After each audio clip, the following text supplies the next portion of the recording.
Good morning, viewers. I welcome you to the program Business Today. And my guest on the program this morning is a regular face that you know within the Nigeria economic cycle. Is Dr. Victor Alewo Adoji, an economist, a banker, and a politician.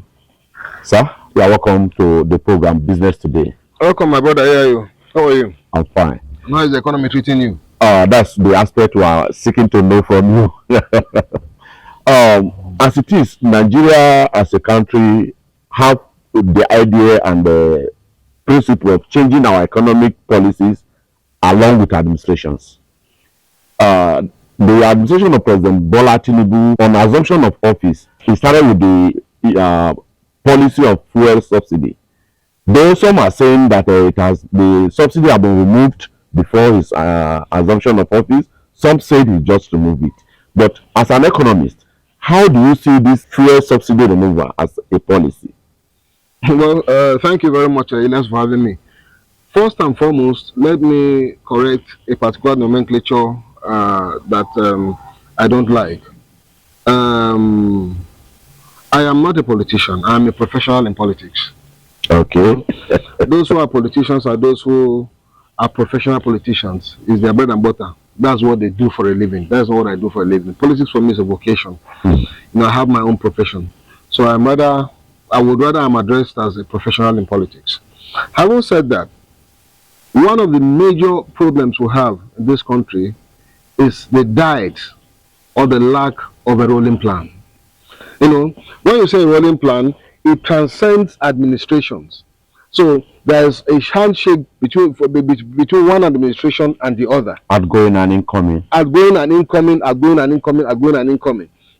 So that there will be some form of an economic metastasis, that develops over time. So an administration will not just come and say, no, I'm not doing this again, I'm doing that. Which is why even investors are afraid, of partnering with us or investing in Nigeria because of regular policy somersaults. Now, having said that, in the course of the electioneering campaign, I think four of the major candidates, including His Excellency Atiku Abubakar, His Excellency Rabi Musa Kwankwaso, His Excellency Peter Obi, gave us an idea of their blueprint, what they were coming to do. I did not see that with the Tinubu campaign organization. And let's assume for a moment that exists, somewhere. We have yet to see a plan as to what he wants to come and do. Now, everybody can tell you, I want to come and grow the economy by this percentage, by 3% GDP, by 4% GDP. The question, therefore, is how and what will fund your growth. We have not seen that from this administration. Now, you can realize now, or you can see clearly now, that from the knee-jerk reactions, or what I want to call reactive intention to address what was caused by a particular policy. You can see that they are running to cushion the effect. To put the fire, to put the fire out.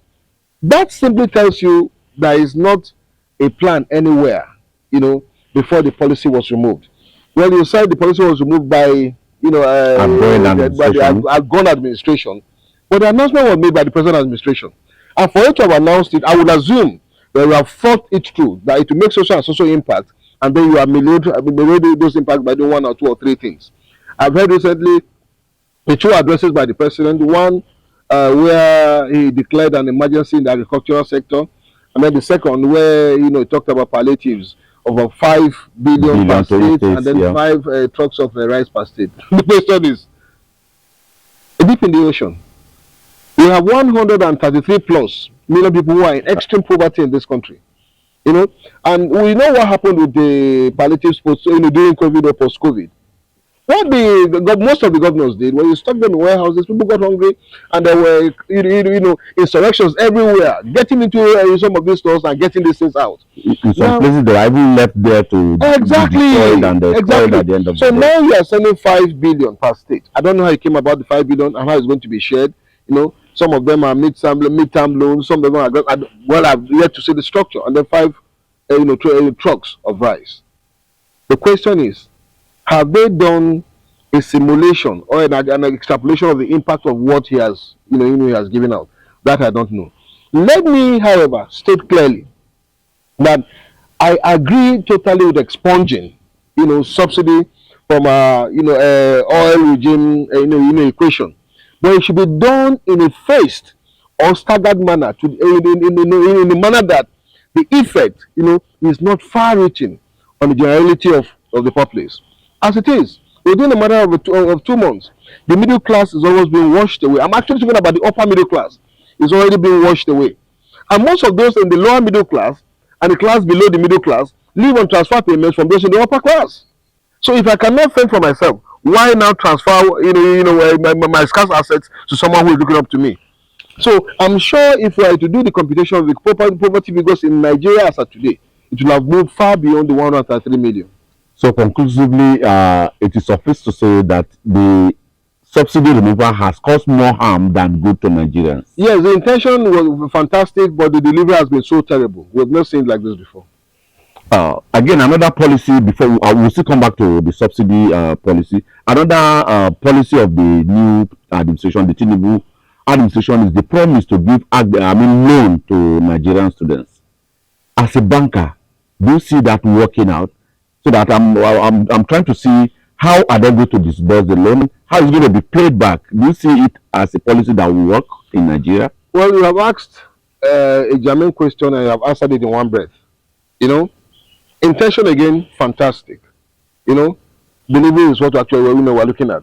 I just hope the Nigerian factor does not happen to it. I've looked at the manner in which the loans are expected to be paid back and the requirements, for qualifying for the loans. Oh, your parents must be earning less than 500,000 naira in a month or in a year. I don't know, the exact calculation. Now, what if your parents don't earn? What if your parents are just peasant farmers? Who can barely fend for themselves? So we need to look at it again. When I was running during the electoral campaign for Senate, I proposed this. I'm sure most people who are my followers, can relate with that.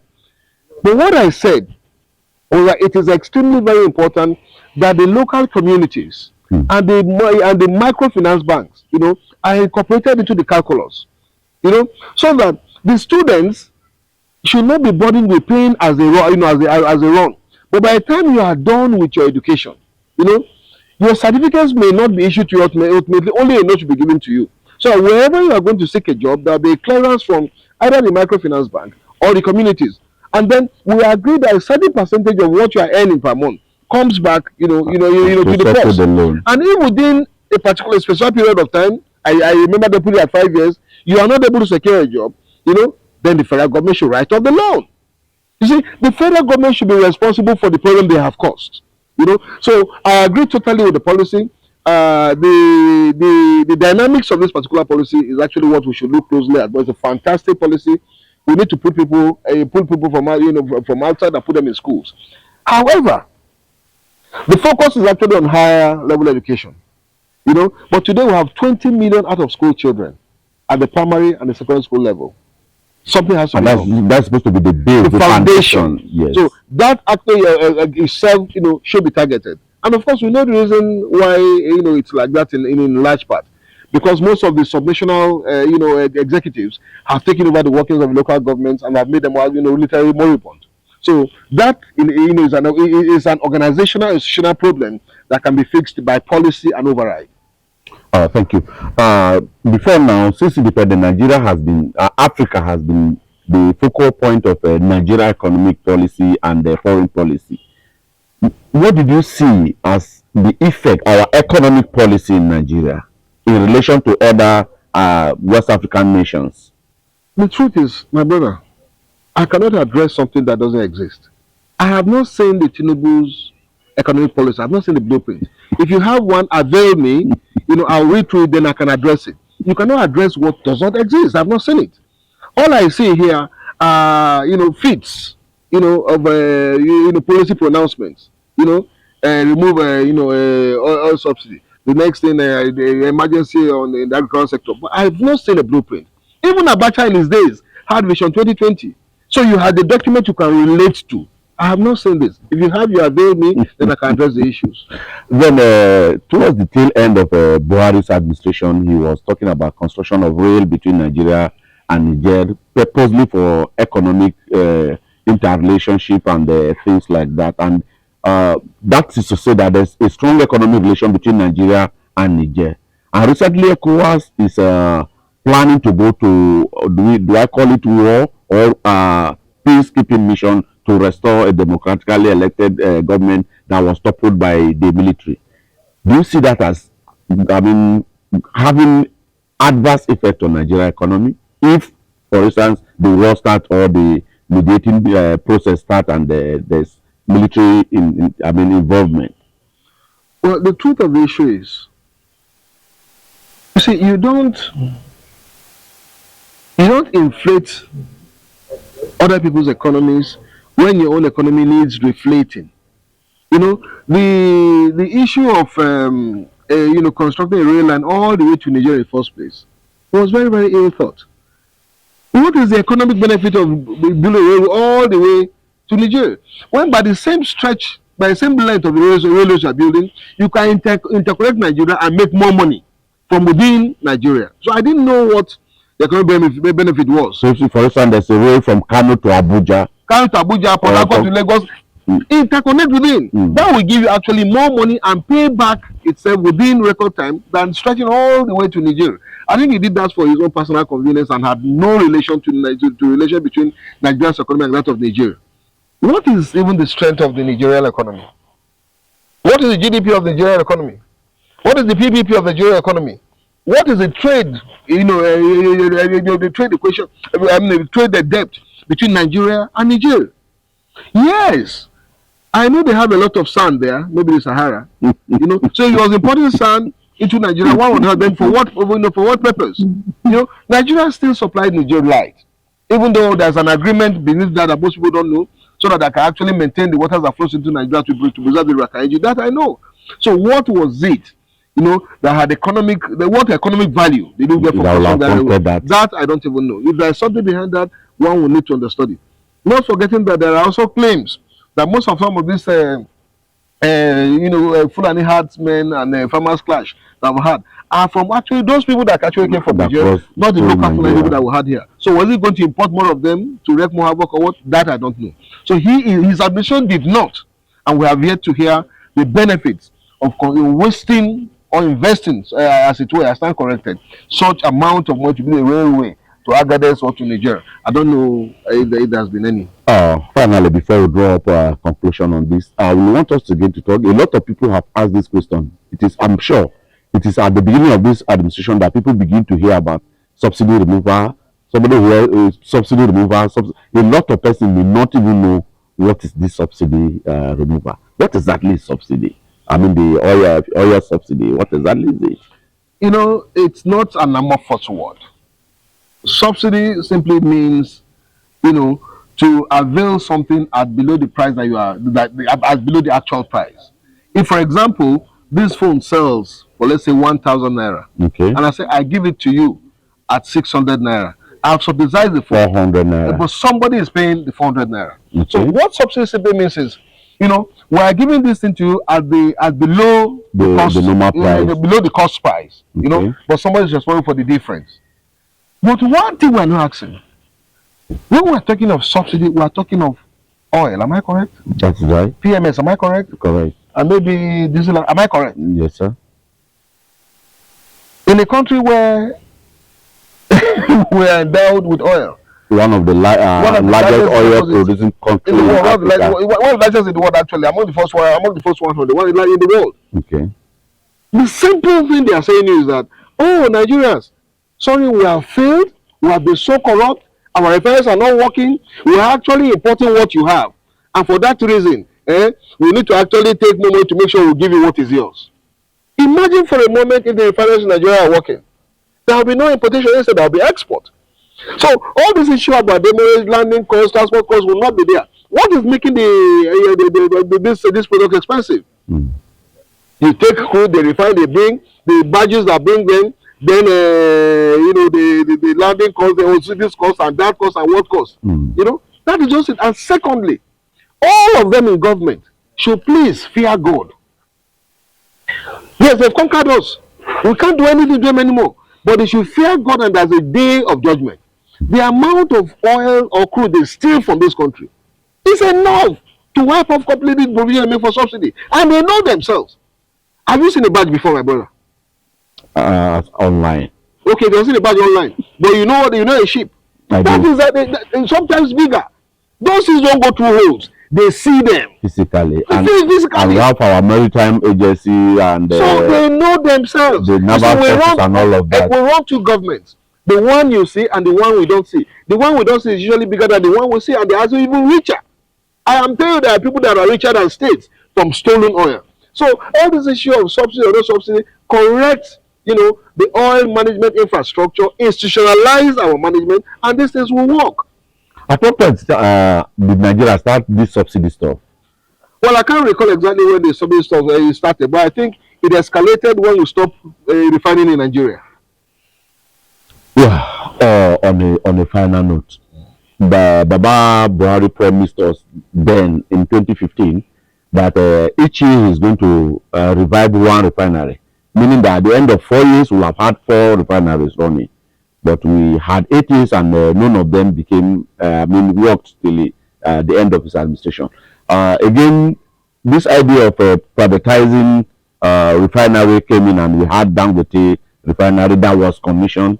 And a few months after commissioning, we learned that it's no longer, functioning, or it's not producing as promised. What will you suggest as a way forward towards this refinery problem and the importation of fuel into Nigeria? From the way you asked this question, I can see that you are a very, very strong supporter of Buhari.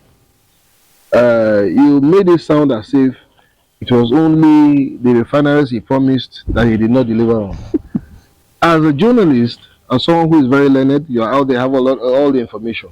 What did Buhari promise you that he delivered on? I'm focusing our attention, since we are talking about refinery, I'm limiting it to that. I needed to say that to our viewers so that they know you are limiting it, and we're not speaking journalistically. Yes, so that if he had kept to that promise, amidst other promises, if he had kept to the promise, by now we don't have been having this. So I limit it to the promise on the refinery. Well, Buhari was president, he was commander-in-chief, and he was minister for petroleum. Yes. So he should, out of humility and fear of God, accept that he failed and failed very woefully. I think his failure was either deliberate or orchestrated. Now we have President Buhari Tinubu, who is commander-in-chief and also the petroleum minister. So I don't know why they hold that portfolio for which they lack competence, to superintend. I can't say for sure why, he failed, but I know for sure that he failed. Talking about Buhari now. And you see, all they need to do is to bring some measure of openness, and truth to the oil management, subsector. And I think once they can come with their hands clean, you will see the rot in there and will help them fix, this country. I can't say for sure why he failed, but he was not, I don't think he was willing to succeed. He was not willing to. He wasn't willing to succeed. So meaning the failure was deliberate. I elect as such, yes. Throw more light on this, please. Nigeria, the oil sector accounts for over 70% of Nigeria's revenue. Correct. Which means that is Nigeria's oxygen. Oxygen, life supporting. He managed it for 8 years and promised us that one refinery will come up each year. Are you aware that the amount of subsidy they paid through that period that they can actually will have built newer refineries and not even maintain the ones that we have? So if he did not achieve and ballooned our debt from where he met it to about 50 trillion, are you saying that he made a mistake or it was deliberate? Because he met a foreign reserve, the reserve went down, then the debt increased. So Malam Megaskia, Baba Megaskia turned to something because of his administration. So why I would not want to lampoon him, I hope he will enjoy his retirement in peace. I hope, But only I'm telling you, he orchestrated the failure, and I'm sure to the benefit of himself and a number of people who worked around him. including his minister that brought painted an aircraft from Nigeria Ethiopia, painted in Nigeria, and it evaporated the next day. And a number of things we're hearing. So I think he dimensioned it in a manner that failure was acceptable to him. Thank you very much for your time, and we appreciate this elaborate and educative discussion. One more thing, sir, I will appreciate time to time, because those are the area where you major, economy and the banking sector. Politics is, I'll see it as an addendum, a call to serve, and the willingness to serve your people. But economy and banking, I will want you to talk to us again after today, because I can see how tight your schedule is, especially recently. If not that we are lucky, you've not traveled out of the country. You are more out of Nigeria than in Nigeria now. I will appreciate if you can create more time so that we'll have another discussion after today. But however, for this one, we are saying a very big thank you for your time to be with us on air. It's a pleasure having you. Pleasure is mine, sir. Thank you, sir. Viewers, this is the much we'll take on this program today. Like I said, we hope to have Dr. Victor Alewo Adoji with us again on another different economy topic after today. We thank you too for your time. Thank you for being with us. My name is Alhaji Lasonet Chojon.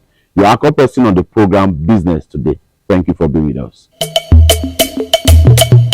Mete nebi na balyo memele me wakalo tubo ibo. You are TV, you are TV. Menawa, you are TV.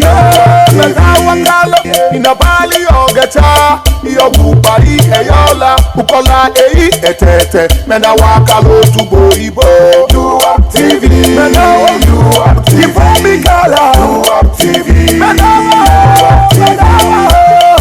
TV, Ibo Mikala, Eduni Medodoga, Menawa, you are TV, Dukola Pogo, Ukale Kiwanugo, Ekumene Jumeli, Bakumene Timebo, Menawa Kalo Tubo, you are TV, Selemabo Igala, Nebukolo Jamalia, Ukole Iogu, Mayuche Iogu. You are TV, Amadukole Yopogo.